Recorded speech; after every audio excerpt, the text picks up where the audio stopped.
म्हणून तर बघ, लेखिका डॉक्टर शिल्पा जोशी, क्षीरसागर. अहो एक विचारू, गौरीनं तन्मयला म्हणजेच तिच्या नवऱ्याला विचारलं. लॅपटॉपमधली मान अजिबात न वर करता त्यानं शुष्कपणे म्हटलं, एवढी फॉर्मॅलिटी? विचार ना. गौरी आणि तन्मय 40शीच्या उंबरठ्यावर. आजच त्यांच्या लग्नाचा 15वा वाढदिवस होता. कुठल्याही दाम्पत्यात असतं तसंच त्यांचंही वैवाहिक आयुष्य अत्यंत चांगलं चालू होतं. रटाळ हो. हो, गौरीला वाटायचं तन्मय बदलला, आता त्याच्याकडे वेळ नाही, मी आवडत नाही, इतकं करून त्याला माझी काही किंमतच नाही वगैरे वगैरे.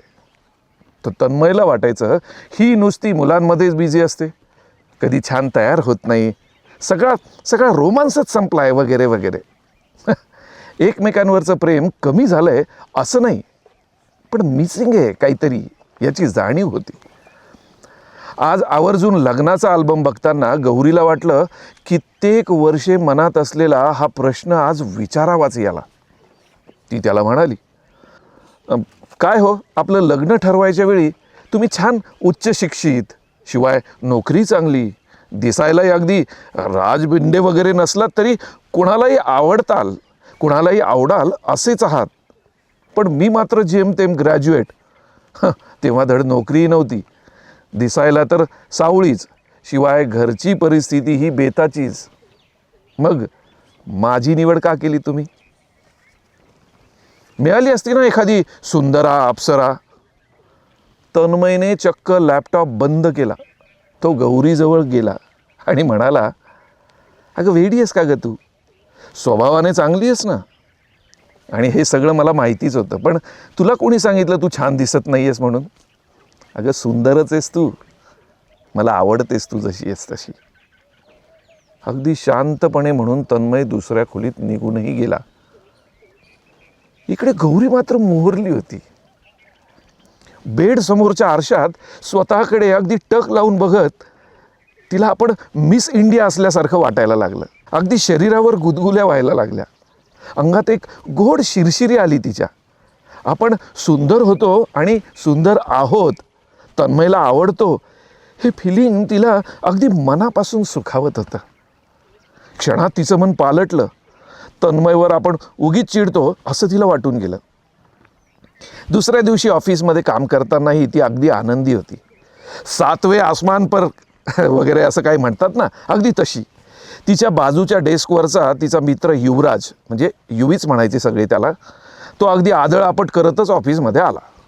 उशीर तर झालाच होता, शिवाय अगदी त्रासलेला दिसत होता.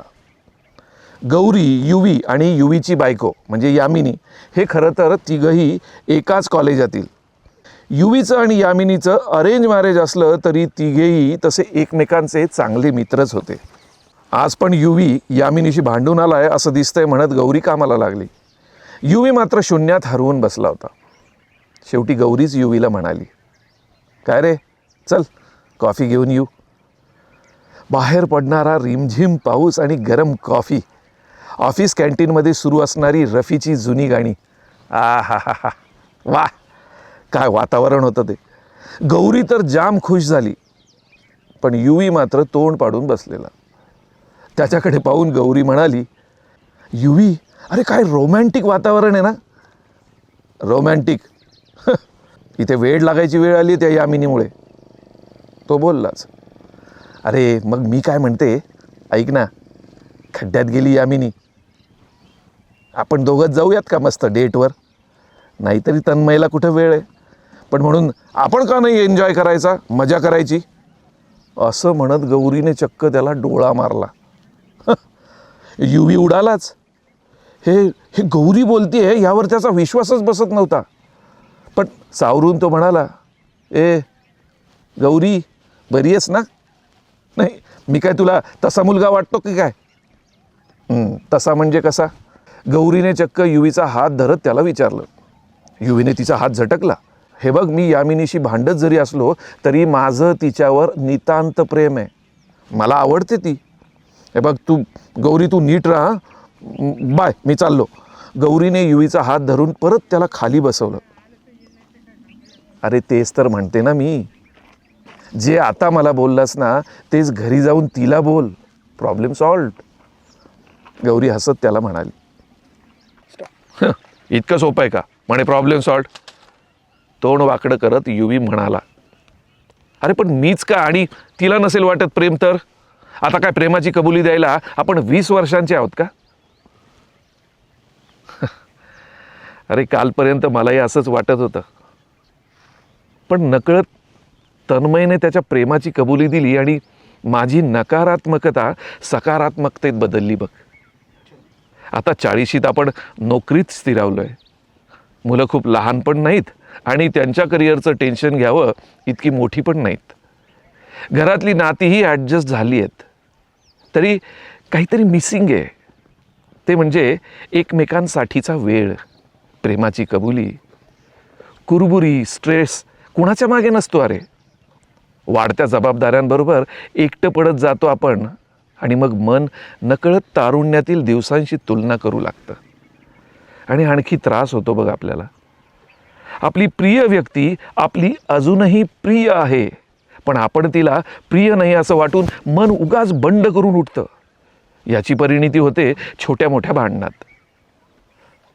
अरे तिचाही फोन आला होता मला. अगदीच उदास वाटत होती बघ ती.